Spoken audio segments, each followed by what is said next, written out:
Section 3.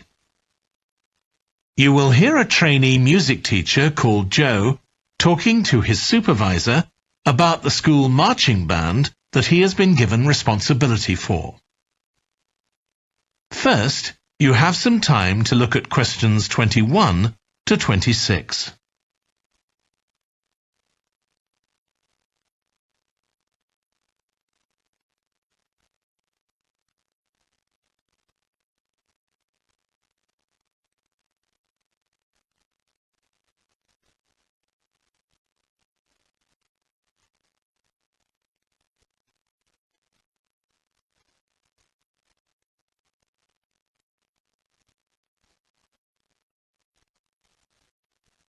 Now listen carefully and answer questions 21 to 26.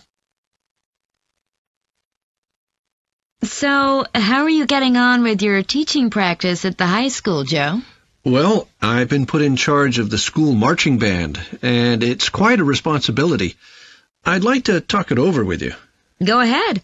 You better start by giving me a bit of background. Okay.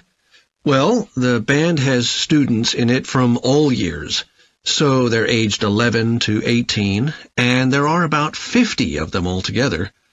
It's quite a popular activity within the school.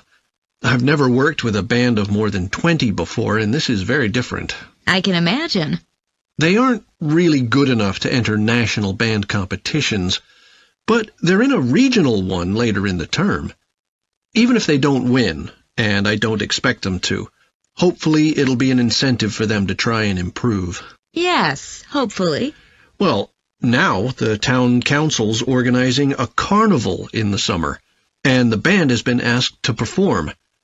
If you ask me, they aren't really up to it yet, and I need to get them functioning better as a band, and in a very short time. Have you been doing anything with them? Apart from practicing the music, I mean. I played a recording I came across of a drummer talking about how playing in a band had changed his life. I think it was an after-dinner speech.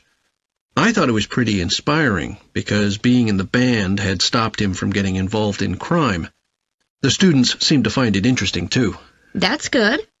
I'm planning to show them that old film from the 1940s, Strike Up the Band, and talk about it with the students. What do you think? Good idea. As it's about a school band, it might make the students realize how much they can achieve if they work together. That's what I've got in mind.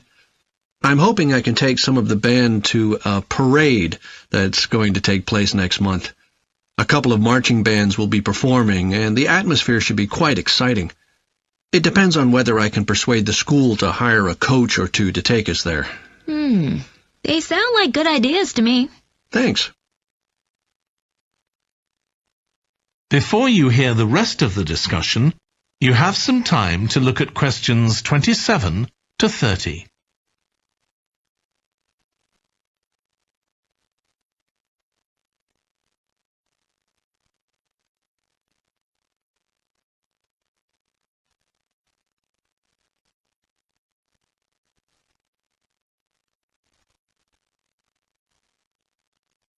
Now listen and answer questions 27 to 30. Can I tell you about a few people in the band who I'm finding it quite difficult to cope with? I'm sure you'll have some ideas about what I can do. Go ahead. There's a flautist who says she loves playing in the band. We rehearse twice a week after school, but she's hardly ever there. Then she looks for me the next day and gives me a very plausible reason. She says she had to help her mother, or she's been ill, but to be honest, I don't believe her.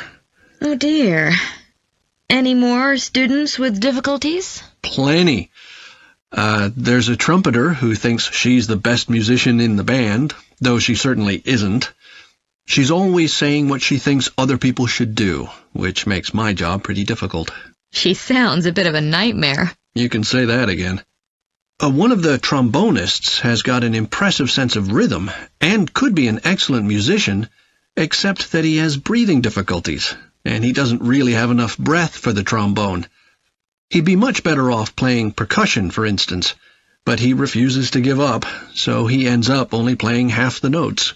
I suppose you have to admire his determination. Maybe. One of the percussionists isn't too bad, but he never seems to interact with other people, and he always rushes off as soon as the rehearsal ends. I don't know if there are family reasons or what, but it isn't good in a band, where people really need to feel they're part of a group.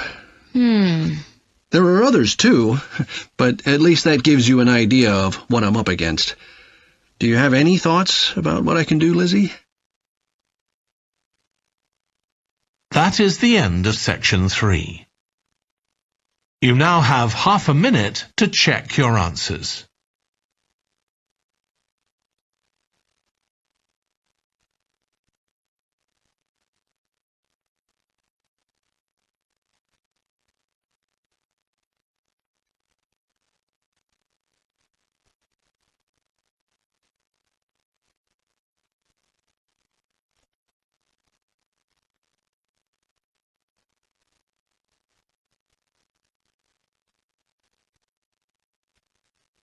Now turn to section 4.